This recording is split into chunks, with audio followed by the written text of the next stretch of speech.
la recibimos y le damos las gracias a Andrea Uboldi por conectarse. ¿Cómo le va, Andrea? Gracias por recibirnos. ¿Cómo les va? Muy buenas noches. Tal. Antes de hablar de lo estrictamente clínico, eh, ya hemos escuchado muchas voces de militantes y de funcionarios de Miguel Lifchi hablando de sus cualidades. Eh, ¿Cómo lo recuerda usted? ¿Con algún hecho en particular? ¿Con algún modo en particular? Eh, si bien no ha pasado mucho tiempo, pero seguramente ya se tomó un poco de distancia de aquella tristeza profunda para todos ustedes y para los militantes del domingo pasado. Pero ¿cuál es su recuerdo más cercano, la impronta más cercana que podría reconocerle a Miguel Lifchi? Bueno, primero, yo ya lo he comentado, fue la persona que me convenció para ser ministra de Salud, así que esta es una impronta muy fuerte y la verdad que es un hito en mi vida el haber sido ministra de Salud y haber aceptado, por varias razones. Primero, porque yo vengo de toda una rama técnica, de trabajar muchísimo tiempo en distintas instancias, en hospitales de tercer nivel, en atención primaria, con vacunas, con prevención, y llegar a ser ministra conociendo las particularidades de la salud, me parece que hay que animarse. Y creo que Miguel lo que logró fue esto, que yo me animara y que dijera que sí. Y también me parece que es un reconocimiento a ser mujer y liderar un grupo como es el Ministerio de Salud. Y me parece que este es un doble mensaje, ¿no? Su compromiso con la equidad en el género y también dar las oportunidades a personas que aceptaran y convencerlas para este cargo. Así que este es mi recuerdo así como muy fuerte. Y segundo, yo siempre me sentí absolutamente respaldada por Miguel en todas las decisiones que tomé, me permitió trabajar con muchísima libertad, me permitió ser una ministra tal cual era él, de mucha cercanía. Yo recorrí muchísimo y hacíamos casi competencia por todos los lugares y los puntos que recorríamos de la provincia, no para sumar kilómetros, sino para estar con la gente y para que cuando uno después se encontraba con el expediente o se encontraba con una situación o con una nota, sabías perfectamente qué te estaban pidiendo y por qué, y uno podía tener una impronta diferente de priorización. Un trabajador incansable, una persona a la que había que construirle una explicación para solicitarle y para pedirle determinadas cuestiones u opiniones, porque era realmente muy analítico, muy racional. Así que bueno, creo que eso recuerdo, la gran capacidad de trabajo, la cercanía, el buscar respuestas para las personas, el apoyo incondicional en todas las acciones del ministerio, y bueno, y la impronta de haber terminado los hospitales. A nosotros nos tocó, sobre todo, un año muy difícil, un año donde la economía realmente se desfasó para todo el país y en ese contexto nos tocaron terminar dos hospitales muy importantes que celebro que hayamos logrado terminarlos, como el Hospital Iturraspe, el nuevo Hospital Iturraspe y el Hospital de Reconquista, y me parece que haberlos podido inaugurar, haberlos podido migrar y haberlos podido equipar, hacen hoy la diferencia en la pandemia. Así que creo que lo que vos decías, a veces planificar a corto y a largo plazo, aún sin poder ver los réditos que tenés en una gestión, es de gente diferente, ¿no? El que vos trasciendas independientemente de quién sigan las gestiones. Hace un ratito hablábamos con Juan Carlos Zabalza, le hacía una pregunta similar a la que le voy a hacer ahora. Si viene un colega suyo de Europa y le pregunta y se entera de toda la repercusión que tiene, que está teniendo aún el fallecimiento de Lifchitz, y interesado le pregunta, ¿me podrías comentar, Andrea, por qué murió Miguel Lifchitz? ¿Qué le pasó? ¿Por qué se complicó? Y de hecho su respuesta seguramente va a ser una respuesta que nos va a permitir tener en presente el contexto actual de pandemia y la situación difícil de la provincia. ¿Qué le pasó a Miguel Lifchitz, Andrea? ¿Cómo podría definir su cuadro clínico y por qué este terrible final? Bueno, ustedes saben que esta enfermedad, digamos, esta infección por un virus que se llama SARS-CoV-2, tiene algunos puntos que conocemos y algunos muchos que no conocemos. Y tiene algunas particularidades de complicación que están vinculadas con el compromiso respiratorio. Este compromiso respiratorio implica que las personas empiezan a tener dificultad para respirar y por lo tanto dificultades para que el oxígeno llegue en buena medida al pulmón. Para eso hay una serie de estrategias de tratamiento que uno las va pasando, como son el uso de los corticoides que están aprobados, como el uso de una máscara de oxígeno, como el uso de mecanismos que aumentan el flujo de oxígeno sin intubar a la persona, que se llaman alto flujo, gran presión de oxígeno y por eso el gran consumo que en este momento estamos teniendo en todos los efectores, o medicación o ventilación no invasiva, que es una máscara especial, y luego la intubación. Todos los pacientes que ingresan a terapia, uno sabe que son pacientes de muy alto riesgo, porque desde el momento que uno los ingresa a terapia, uno pierde la integridad de las barreras de protección del cuerpo, que son las barreras de la mucosa, como es la boca, las barreras de la piel a través de las vías. Y a partir de los momentos que uno ingresa a terapia, sabe que las complicaciones son muchas, vinculadas con los aparatos que utilizás y vinculadas con las posibilidades de infecciones.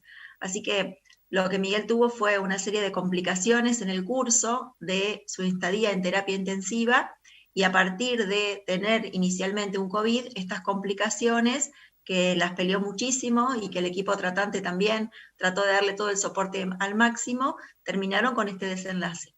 Que esto a veces determina que mucha gente salga y a veces otra no puede salir. Muchas de las que salen de terapia intensiva lo hacen con mucha necesidad de rehabilitación y muchos incluso quedan con secuelas, algunos con oxígeno permanente, otros con debilidad de los músculos, otros con traqueostomías que tienen que, digamos, rehabilitarse, otros con nutrición y con sondas porque no pueden avanzar, y otros con secuelas que quizá no puedan resolver. Así que esta es la evolución de muchos de los pacientes que van a terapia intensiva, y uno sabe que estos pacientes son de mucho cuidado, por eso cada uno de los partes será muy preciso, muy cuidado en la criticidad, y la criticidad está dada por todos estos fenómenos que yo manifiesto. ¿Puede ampliar la idea que usted comentó recién de las complicaciones que tuvo en su estadía en la terapia? Me parece que no tiene ningún sentido hablar de las complicaciones, porque son las complicaciones que tienen los pacientes dentro de la terapia intensiva. Y me parece que por respeto a la familia y por respeto a su historia clínica, y esto es siempre lo que tenemos que hacer como médicos, me parece que no tiene ningún sentido. Que se complican los pacientes es así, y básicamente me parece que referirnos a qué tipo de complicaciones y qué tipo de alteraciones tuvo no hace al desenlace que tuvo. Está bien. Miguel Lifshitz informó por su red de Twitter que el 11 de abril lo habían hisopado y le había dado positivo. Sin embargo, tengo entendido que entre el 19 y el 20 él recién se interna.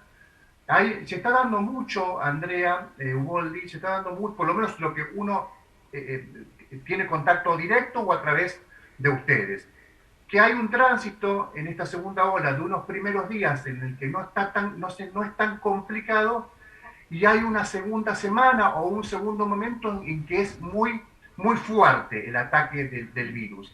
¿Esto lo reconocen, digamos, lo podemos ver como una particularidad de la segunda ola?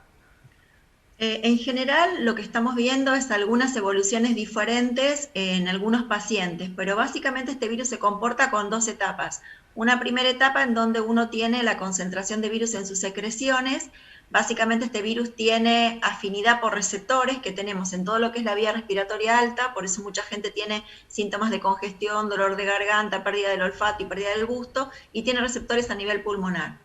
En esta primera etapa, que son los primeros días, que la gente suele describir como una gripe fuerte, en general es la multiplicación del virus, y en ese momento son todos los síntomas de fiebre, de congestión, de mucho dolor de cuerpo, pero en general no suelen haber complicaciones importantes en ese momento, ¿no? Con algunas excepciones. Sí sabemos todos que aproximadamente entre el sexto o séptimo día, que es cuando ya el virus empieza a disminuir, porque comienza a ser atacado por las defensas del cuerpo, es donde comienzan las complicaciones. Y ese momento del sexto día, séptimo día, es donde uno está muy atento con el paciente, viendo. Si el paciente no tenía fiebre y reaparece la fiebre, es una alerta importante. Si el paciente venía respirando tranquilo y empieza a sentir alguna sensación de aire o falta de aire, es importante. Pero lo que hemos aprendido, y ojalá podamos trabajarlo fuertemente para nuestra provincia, es que existe un momento en el cual el paciente no se da cuenta que no respira bien, y que la posibilidad de detectarlo es a través de la saturometría. La saturometría es un aparatito que ponemos en el dedo, que marca el tenor de oxígeno, y vamos monitoreando cómo le va al paciente. Cuando el paciente empieza con 97, 98 y está bien, y vos ves que día a día va bajando esa saturometría 93, 94, uno está teniendo ahí indicios indirectos de que no está alcanzando el oxígeno, y en general ahí es donde se inicia la terapéutica con corticoides, previo o no una radiografía de tórax que ya está mostrando seguramente el compromiso pulmonar. Y a partir de ahí, uno tiene que tener en cuenta la curva febril, la saturometría, el estado general, cómo se encuentra el paciente, para ir avanzando sobre medidas que acompañen a ese pulmón a poder resistir. Pero también sabemos que esa fiebre puede estar vinculada con complicaciones vinculadas con un parámetro que se encuentra en el laboratorio que determina un trastorno en la coagulación. Así que hay otro grupo de pacientes que pueden sumar al compromiso pulmonar trastornos de un elemento que se llama dímero D, que es una molécula que se obtiene a través del laboratorio, y cuando ese dímero D está muy aumentado, hay que anticoagular al paciente preventivamente, porque estos pacientes forman trombos y de hecho pueden hacer accidentes cerebrovasculares o fenómenos embólicos, ¿no? Como tromboembolismo. Entonces, estas son las complicaciones esperables en esta primera etapa, y posteriormente, depende de la evolución que tenga el paciente, puede necesitar solamente oxígeno y avanzar con buena respuesta, o tener evoluciones diferentes. Hay todavía un montón de factores que uno no sabe, que determinan que, independientemente de los pronósticos, como pueden ser la edad, la comorbilidad, lo estamos viendo mucho con obesos y diabéticos, y obesos no tan obesos en gente joven, porque probablemente la grasa tenga más receptores para este virus. Y sí, lo que estamos viendo ahora en algunos pacientes jóvenes es una evolución un poco antes, es decir, no al 7º día, sino entre el 5º y el 6º, esta evolución, y sí estamos viendo una evolución más rápida en algunos jóvenes, que esto preocupa y alerta, porque realmente son pacientes que estaban internados y que de golpe rápidamente evolucionan a necesitar respirador. Eugenia. Sí, ¿qué tal, Andrea? Muy buenas noches.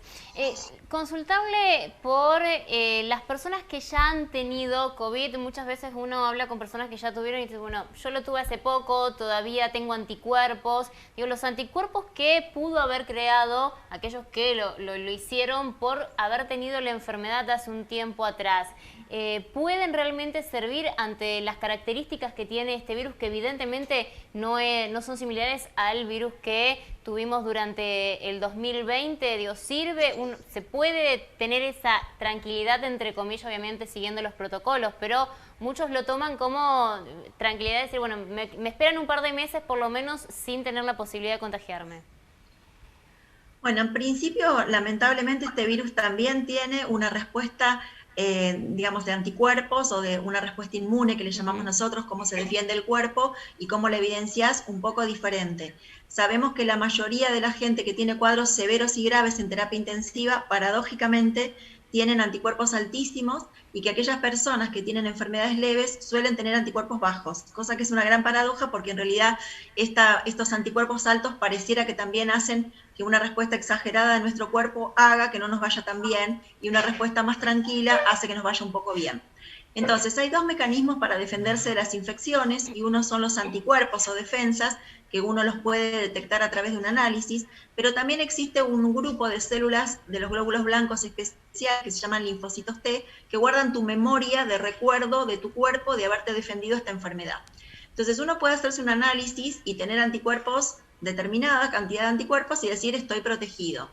Otra persona puede hacerse un análisis y tener anticuerpos negativos, y yo no le puedo decir que no está protegido, porque hay una respuesta de memoria que se guarda, que no es fácil de evidenciar por un análisis. Y por otro lado, la cinética, o la degradación o la bajada de los anticuerpos, es individual. Hay gente que le bajan rápido y hay gente que aún los mantiene. Y el gran interrogante que tenemos en el mundo es cuál es el valor de anticuerpos que te protege. No existe para esta enfermedad un valor de anticuerpos que vos puedas decir te protege. Para que ustedes comprendan, cuando nos vacunamos para hepatitis B, nosotros sabemos que si me saco sangre y si el valor es 10 unidades internacionales por mililitro o más, yo respondí a la vacuna y estoy protegida.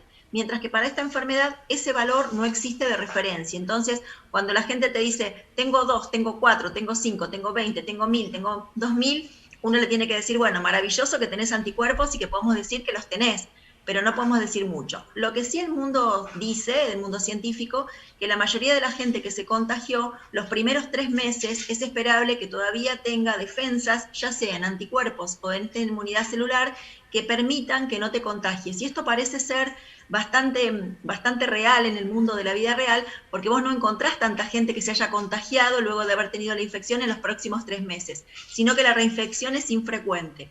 Y en la reinfección juegan primero las características propias tuyas, es decir, si tenés alguna alteración de tu mecanismo de respuesta frente a este virus.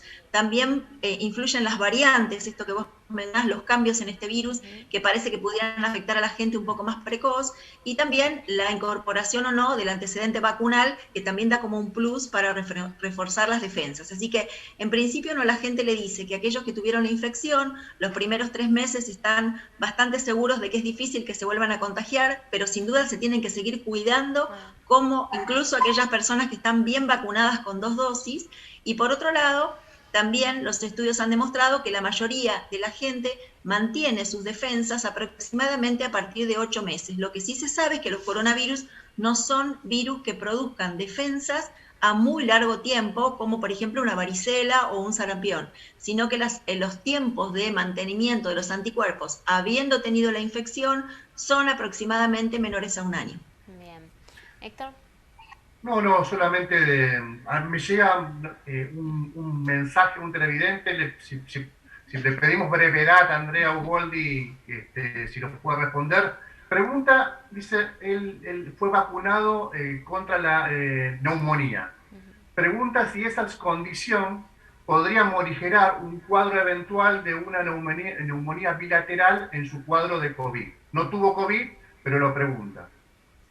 Bueno, la respuesta es no lo sé, pero en principio esto vamos a aclarar la diferencia. Este virus da una alteración del pulmón en los espacios chiquititos del pulmón de modo bilateral, pero es una acción directa de este virus acompañada por la respuesta de nuestro cuerpo. Es una neumonitis viral de acción del virus de nuestro cuerpo y no está influenciada por otros agentes como las bacterias. Lo que uno sí sabe es que cuando uno está cursando esta infección viral, este virus baja las defensas, altera los mecanismos de defensas y uno pudiera tener una complicación bacteriana con bacterias.